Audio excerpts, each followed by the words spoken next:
You think she's not chasing you because you're not enough? But the truth is harsher than that. She's not chasing because you're not leading your own life. Listen, this is going to sting if you've been living on hope and dopamine, if you've been confusing attention with connection, if you've been doing all the reaching, all the explaining, all the good morning texts like you're paying rent in validation. You think consistency means you chase harder. You think showing more means you deserve more. But attraction doesn't reward effort. It rewards value, certainty, and self-respect. And if you're the kind of man who needs reminders because the world will sell you comfort and call it love, then subscribe right now, not for me, for you, because you don't need more tips. You need truth on repeat until your nervous system stops craving scraps. Here's the thesis. Here's what it really means when people say, she'll chase when you stop chasing. It does not mean play games. It does not mean become cold. It means you stop making her the point of your life and you become the point. You stop auditioning, you start selecting, you stop negotiating your worth, you start enforcing it. The misconception is simple. You think women chase a man who tries the hardest. Hard truth, she chases the man who is hardest to move off his center. Why it happens? Because feminine desire responds to direction, to groundedness, to emotional containment, not emotional leakage. What it costs you when you don't get this. You turn into a polite beggar with good intentions and zero gravity. Reframe. You don't need to be more nice. You need to be more solid. So let's talk about the 8 things. Not theory, not fluff. 8 shifts that flip the dynamic without manipulation. Because this isn't about tricking her. It's about reclaiming you. And when you reclaim you, the right women feel it. The wrong women can't use you. That's the point. First, you stop being available on demand. Not because you're busy, like some fake high-value cosplay, because you actually have a life that matters. Right now, if you answer instantly, cancel plans instantly, rearrange your day instantly, you're communicating one thing: I have nothing better going on than you. You think you're showing interest. But what you're actually showing is hunger. And hunger is not masculine. Hunger is not leadership. Hunger is a kid outside the bakery with his face pressed to the glass. You stop that. You respond when you can. You set plans and keep them. You don't sprint to your phone like she's a fire alarm. You don't punish her with silence either. You just move like a man with a schedule, like a man with a mission. Presence versus desperation. Calm versus compulsive. That contrast changes everything. And if you're scared that doing this will lose her, good. That fear is the leash around your throat. That's called scarcity mindset. That's called, I think she's my only shot. And it makes you act like a man who can't replace her, so she subconsciously agrees with you. Second, you stop over-explaining. You stop giving speeches. You stop writing paragraphs. You stop trying to talk someone into seeing your value. Let me ask you a question. When a man is respected, does he have to plead his case? When a man is desired, does he have to convince? Or does his behavior already say, this is the standard, this is who I am, join me or don't? Over-explaining is the language of insecurity. It's you asking for permission to be taken seriously. It's you trying to preempt rejection by offering a detailed PowerPoint of your intentions. And women do not fall for intentions. They respond to how you show up consistently and confidently. So you start speaking like a man who trusts himself. Short, clear, direct, no emotional vomiting, no, I just want you to understand where I'm coming from. After she disrespects you. You say what's true once, then you watch what she does. That's called discernment. That's called self-respect. Third, you stop rewarding mixed signals. This one is massive, and it's where most men lose their spine. If she's hot and cold, if she's flaky, if she disappears, then comes back with a, hey, stranger, and you respond like a golden retriever who just heard a food bowl shake, you're training her to treat you casually. Read that again. You're training her. You think you're being patient, but what you're actually doing is teaching her that your boundaries are imaginary. And what happens when someone believes your boundaries are imaginary? They walk through them every time. So you stop. You stop giving girlfriend energy to a woman who gives you part-time effort. You stop acting grateful for breadcrumbs. You stop acting like access to you is free. Because here's the root cause. Mixed signals create uncertainty, and uncertainty creates addiction in men who haven't built a life they're proud of. You call it chemistry. It's not chemistry. That's called intermittent reinforcement. That's called a slot machine. And you're not a gambler. You're a man. So you flip the system. You make consistency the only thing that gets rewarded. If she's consistent, she gets your attention. If she's inconsistent, she gets your absence. Not out of spite, out of principle. Fourth, you build a life that doesn't need her. Not a life that excludes women. A life that isn't dependent on them. Most men say they want a relationship, but what they really want is relief. Relief from loneliness, relief from boredom, relief from their own lack of direction. So they meet a woman and dump that weight on her like she's a therapist with benefits. And she feels it. She might not be able to explain it, but she feels it. A man without purpose doesn't feel romantic. He feels like a project. So you build. You train, you work, you create, you compete, you sharpen, you sleep on time. You keep promises to yourself when nobody claps. You become the kind of man who doesn't need a woman to feel alive, which makes you the kind of man a woman can actually admire. And yes, this changes female psychology toward you, because the feminine is drawn to a man with direction, not because she's weak, because polarity is real. A woman can relax in the presence of a man who is already carrying himself. A woman can soften when she trusts your spine. Fifth, you become emotionally disciplined, not emotionally dead, disciplined. There's a difference. A weak man leaks emotion. He panics. He spirals. He seeks reassurance. He gets triggered and starts interrogating. Who was that? Why didn't you text back? Do you even like me? He calls it communication. It's not. It's anxiety with a microphone. A strong man feels his emotions, but doesn't let them drive the car. He notices the jealousy. He notices the fear. He notices the urge to chase, and then he chooses his behavior anyway. That's called regulation. That's called masculine emotional leadership, and it's rare. Women don't chase a man they can easily destabilize. Because if you're easy to destabilize, you're not safe to follow. Not safe emotionally. Not safe structurally, not safe as a leader of anything. So what do? You slow down. You breathe. You wait before you react. You don't text when you're flooded. You don't argue to win. You state your standard and you exit confusion.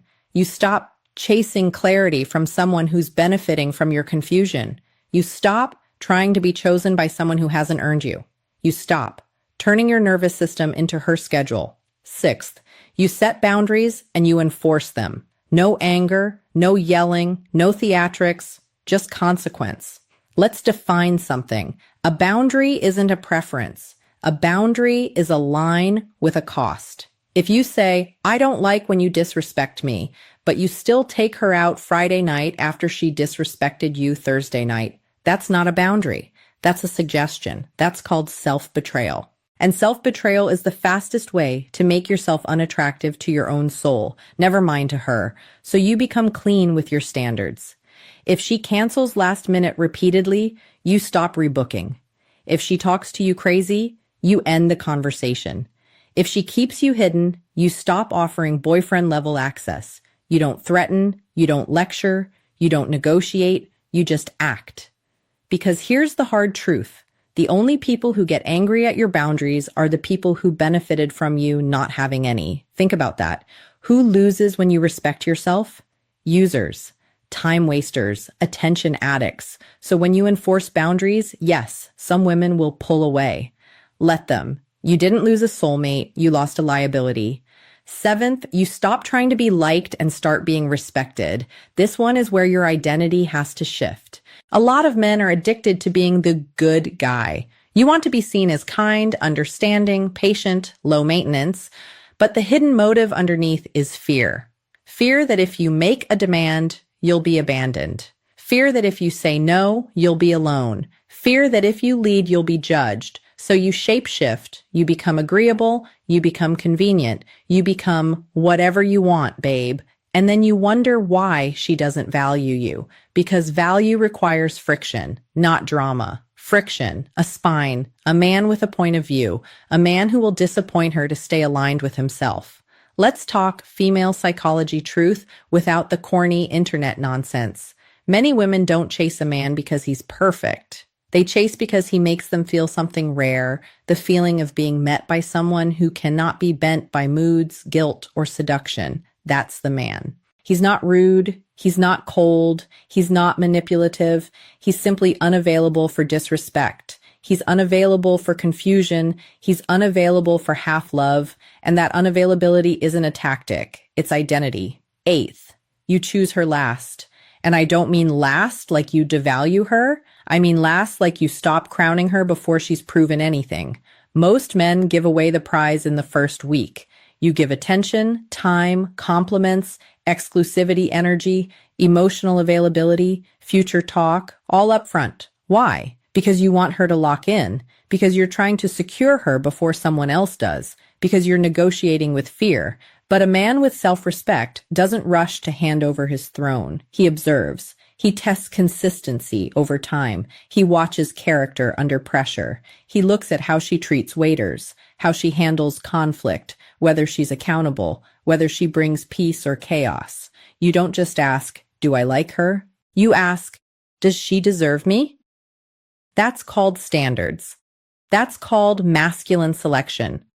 And when you flip into selection, something happens. The dynamic changes. She senses that you're not trying to win. You're evaluating. You're calm. You're grounded. You're not impressed by beauty alone. You're not hypnotized by flirtation alone. And that's when the chase begins. Not because you played hard to get, but because you became hard to shake. Now let me paint the archetype for you, because you need an image to step into. He's the man who wakes up and his life already has direction before any text message arrives. His workouts are non-negotiable. His work is structured. His friendships are real. His finances are handled. His word means something to him. He doesn't say yes to everything because he doesn't need everyone to approve of him. He's warm, but he's not soft. He's present, but he's not porous. He listens, but he doesn't absorb chaos. When a woman tests him, because women test not to be evil, but to feel structure, he doesn't crumble. He doesn't rage. He smiles, he stays calm, and he stays consistent. If she's feminine, cooperative, respectful, he gives her more of him, more protection, more provision of energy, attention, affection. If she's disrespectful, inconsistent, entitled, he removes access with zero theatrics. Not as punishment, as alignment. And that's why he's rare.